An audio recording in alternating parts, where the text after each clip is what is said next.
Hey everyone, James Lynch here doing a quick reaction video to the news that John Silva will be taking on Yair Rodriguez in the main event of Noche UFC September 12th in Arizona. And I want to get the journalist name correct here, someone that is legitimate, Igor Chiconello. Hope I'm saying that right, but he's the one who had the news. And I've heard about this fight for a bit, that this was a fight being worked on. There was another fight that a lot of MMA insiders were reporting was happening, and I noticed those posts have been deleted. We'll talk about that in a sec. But yeah, I mean, this fight makes a lot of sense. You got to have Yair Rodriguez on a Noche card. From that perspective, as far as like the actual like rankings and everything, I think John Silva should be fighting someone a bit better and a bit more active, but it's still going to be a fantastic fight with Silva and Rodriguez. So totally cool with this matchup. I think that's a great main event as far as just the style matchup and everything else. If we're looking at the rankings right now, not that it matters too much, but you've got John Silva at number 6. You've got Yair Rodriguez. Is he not even? Yeah, he's on here somewhere. Ivoyev, Lopez, Murphy, Sterling.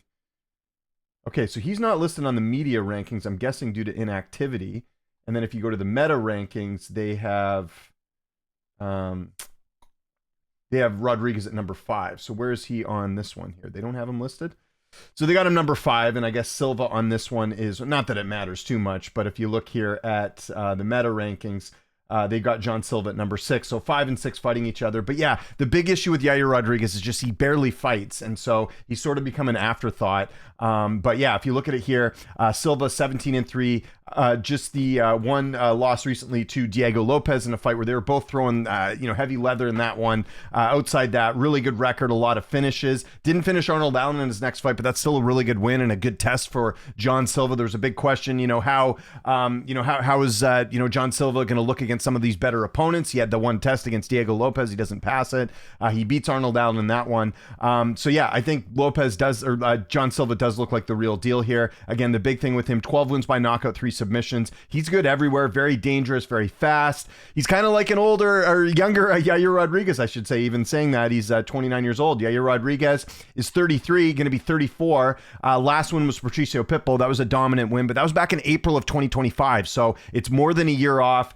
You look at that, it was a fight in February 2024, 2 fights in 2023, and then you got to go back to 1 fight in 2022, 1 fight in 2021, and then back in 2019. I don't know. I know he's had injuries, but I feel like Rodriguez is, again, become a bit of an afterthought at featherweight because he doesn't fight that often. Obviously a finisher himself, 8 wins by knockout, 5 submissions.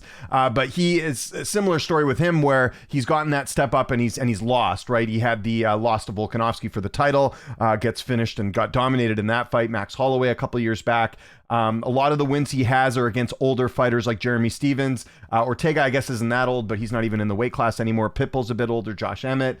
So we'll see what type of fight we're going to get. I guess the big thing here with Rodriguez is, he doesn't get finished that often. Volk did finish him in the 3rd round of their fight. I know Ortega was also able to finish him as well. But if you look at it prior to that, like this is a guy that for the most part has been fairly durable throughout his career.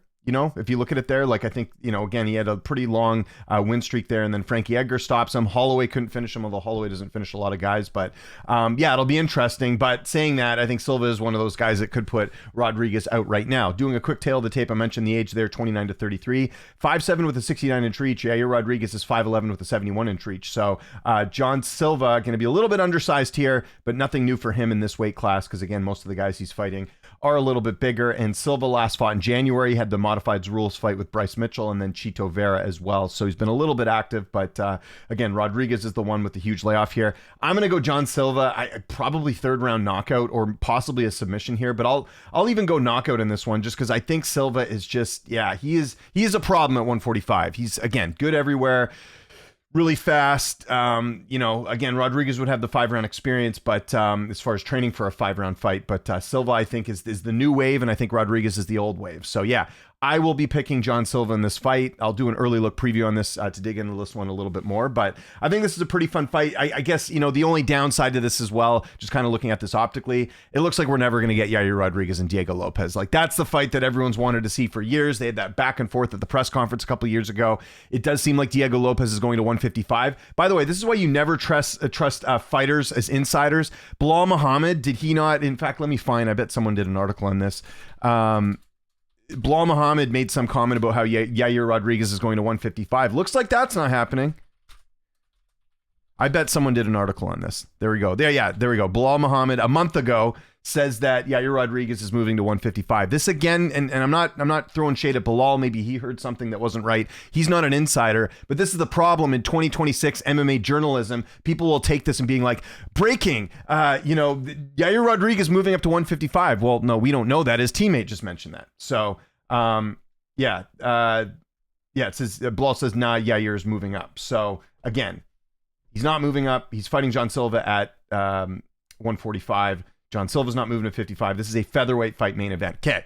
Last thing I wanted to mention before we wrap up this video here. Okay. So yesterday or the day before, John Silva does the emoji, the signing emoji, like, hey, he's signed for the fight. So if you go, and then another fighter who also did this was Lerone Murphy. So people put two and two together. Now it's fine to speculate that, hey, John Silva and Lerone Murphy both put down that they were going to be, ACD MMA, one of the huge accounts here. Lerone Murphy and John Silva both started 30 minutes apart today. They've signed contracts for the next fight. Okay, that's a coincidence. If you're one of these new age MMA insiders and putting two and two together, that's not good journalism. That's actually terrible journalism because you're just guessing. Oh, this guy signed, they're in the same weight class. They're both in the same division. They must be fighting each other. And people ran with this. Look at this. Lerone Murphy, John Silva set for UFC 333 in Abu Dhabi in October. This is still up 18 hours ago. It's still up saying that it is set for UFC 333. People in the comments being like, according to who? Again, this is why you don't do this. Okay? Here's a quick lesson in journalism. You should not be rushing to be first. You should be rushing to be right. And this is a case where it's not just this account. I saw plenty of other accounts. It's funny because I went back and tried to find them for this video and I couldn't find them because I think they deleted it. So my advice to you out there, stop looking at Instagram and TikTok and these other like alternative places for news. There's still bad fake news on Twitter as well, on X. But again, look at who the sources are. If it's not like an established outlet like I just did here in this video, like where you have Home of Fight or Championship Rounds or Marcel or Nolan or whoever else that's breaking the news, please trust them first. Just because some guy who didn't get enough hugs as a kid decides to post something for attention, that should not mean that you're that's an actual true fight. So yeah, Murphy and Silva was never a thing. I knew this already because I had heard a while back from some people close to the situation telling me that this was the fight they were working on was John Silva and Yair Rodriguez. So I didn't say anything, but I watched all these people fall for it. And I had people texting me being like, what do you think of Murphy and Silva? That's going to be a great fight. And I'm like, that fight's not happening. So yeah, quick little lesson here at the end. Get your sources right, be established. If you want to be an insider and you're one of these new people in the industry, build up contacts like Marcel did, and then you will have legitimate news to post. But doing this really hacky Twitter, journalism here, where this guy signed, all of a sudden it's a fight. That doesn't mean anything. That's a coincidence, nothing more than that. So just wanted to point that out. But I am going to go with John Silva in this fight. So let me know your thoughts in the comments. Is this a good main event for Arizona for Noche? Do you guys like this fight? That makes a lot of sense.